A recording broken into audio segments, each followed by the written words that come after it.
Hi everyone, welcome back to Single Step English. I'm your host, Steve, and today we're going to learn a fantastic idiom, pick out.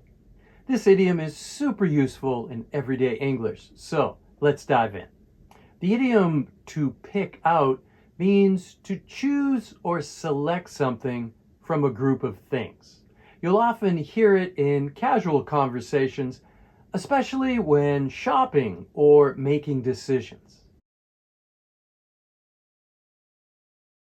Example 1, imagine you're shopping for a party.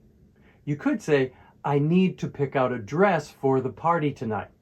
Or, I need to pick out a shirt for the party tonight.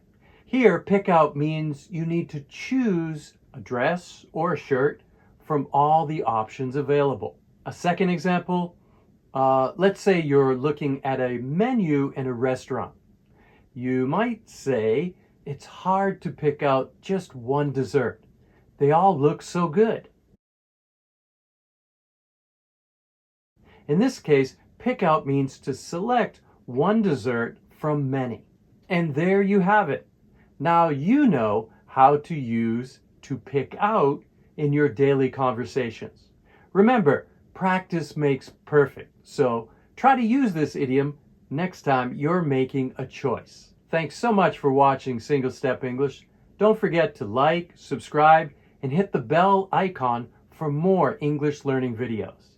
See you next time.